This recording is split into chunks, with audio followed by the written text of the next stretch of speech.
Good morning. Coming into focus here this morning. It's a happy Monday morning, cold and just a touch snowy this morning outside. And we welcome you to another installment of, host and facilitator improvement week, with also my improvement as well, because I need improvement as well. So we're working together. Team building is what we'll call it. I just want to let you know that there's a little warning to this video as you're here grabbing hold of it. If you've not yet done your study questions, you may want to say time out, do your study questions, and then do the video. I don't want to ruin the joy of the discovery of the questions, and because I'm going to talk a little bit about them here in a second. So if you want to start again and come back after your study questions, that may be the best way to go about this, and then watch the video. As we're looking at this week, number one, last week was by far the best weather week we've had, although one group still was unable to meet. I want to let you know that even with all the complexities that we have, I think the month of January we averaged about 30 people in groups, which is really good considering what we were facing. And so that's 30 adults, not people, because the youth have their group. But anyways, I was very pleased with that. In spite of a bad situation, it worked out really well. And this week's looking a little bit better weather. And then I actually see several 30s. Now, whether it happens or not, I don't know, on the next week coming up. So that's good. And so I think we'll get some better continuity in various things. And again, you're on your own as far as how you want to handle your group. Notice there's no test drive in the bulletin this week. If you want to add people to your group and you feel like that's the best thing to do, go ahead and do that. If you're okay with where you are, do that as well. Continue to encourage those in your group with various things. I want to say thank you for your responses. Last week I did get feedback, and I just want to say I appreciate it. It's very helpful to me. In regard to feedback, again, just to go through it real quick, if the host and the facilitator can just have a real short conversation after the meeting that's going on, if you can have a real short conversation with that, and after you do that conversation, what I want to know basically, what questions worked well, what questions were a struggle with your groups. All right, so what questions worked well and what questions were a struggle with your group. So if you could let me know that. And then one of you, I don't care if it's a facilitator or the host, whoever likes to respond better, if you could just give me an email or phone call. Now, one group I'm still not getting the emails or phone calls from, okay? And so if you could get that this week, and I really need them by Saturday, because I'm having to make a DVD of this video right here, and if I could do that on Saturday, then I could pass it on to the person with the DVD on Sunday. It'd be easier for them. Anyway, so if we get all the response, I think I get feedback pretty well, except for that one group as far as official feedback. I'm still waiting on it. So if we could get that, just finish it up, and we're doing a great job with that. I appreciate it. Remember, I'm learning in this as well. One of the things I want to make sure we understand with the questions is there's also some, teaching that I'm doing about theological things in the questions.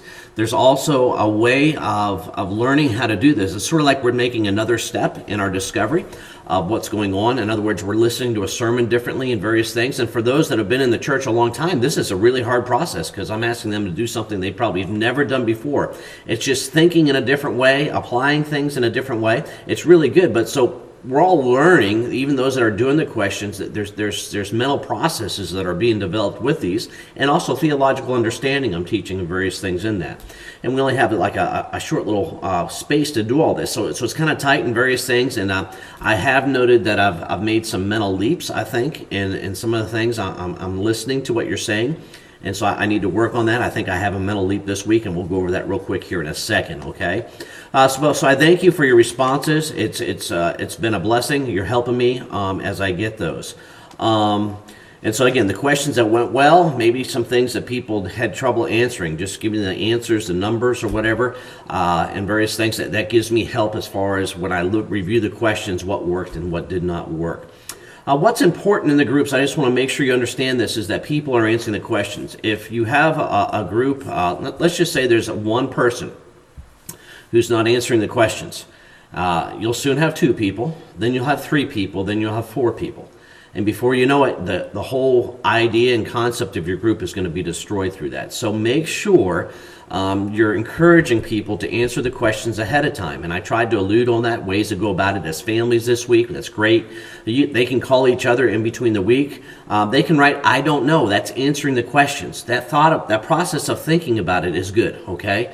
And so we want people to do that. And so just encourage, you may have to have some side conversations in your own way, in your own leadership way, as try to how to encourage people to do that. But that is critical, because if we don't do that, you'll eventually end up with people just sort of come around and talking about whatever, and that's not what we want. We do want to have that focus, and the questions help with that, okay?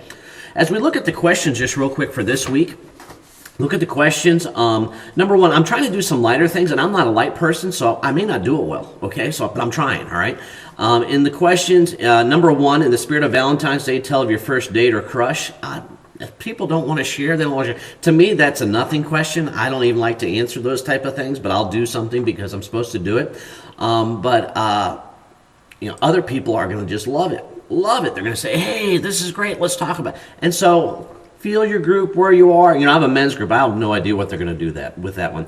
And then question 4, it's about the fall and little babies who run around without clothes, and how Adam and Eve used to run around clothes. And then I have a little bit Valentine's thing in the bottom of that, the blame game that follows. Eve blames the serpent, and Adam blames Eve, and all this other stuff goes on. So anyway, so have some fun with that question as well. There's good theological understanding in the question number 4, but have fun with those questions and enjoy yourself.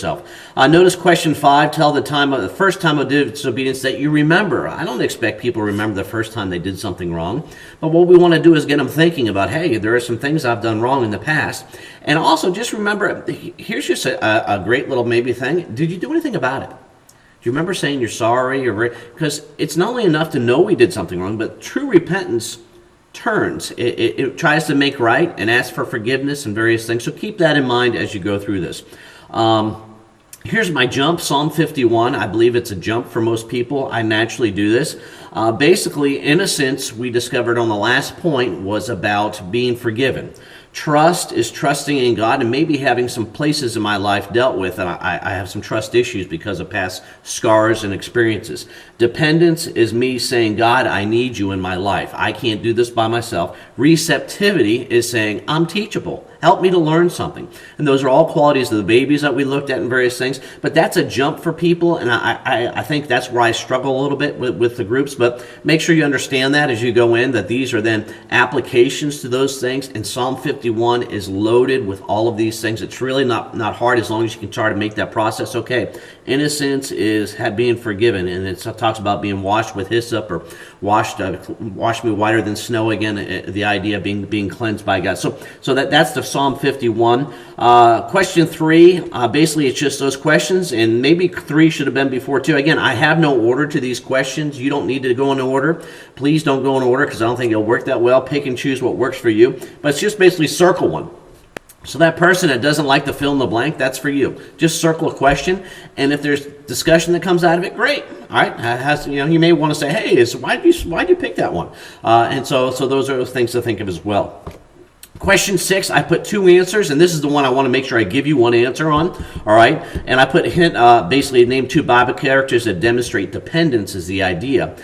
Hebrews 11, I put that there because some people maybe say, hey, I have no idea what a Bible character is. So they can read Hebrews 11, get at least some names to put down if they have very, very small Bible knowledge. Most people, I think, can think of this. But I put 2 down, and I realized that not everybody's going to understand why the first one is so important. Jesus is the number 1.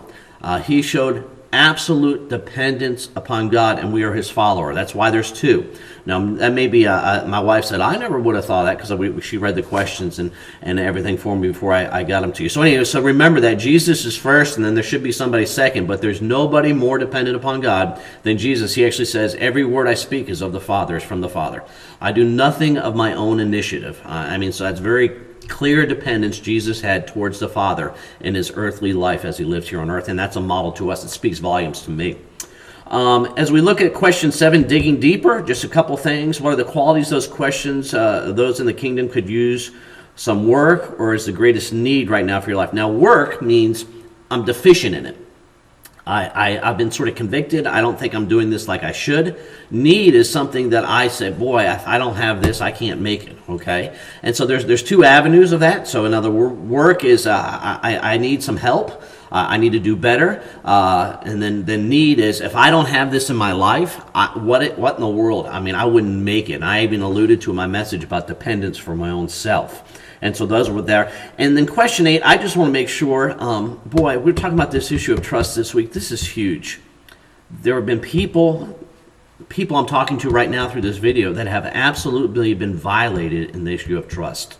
Somebody has absolutely raked you over the coals. And when we say to trust God, then all those things are in your life. You're dealing with what we call baggage, some way, shape, or form. Okay, we have to understand this. And as I was preaching on this on Sunday, you could see in people's eyes, oh man, I just don't even want to think about what I'm thinking about.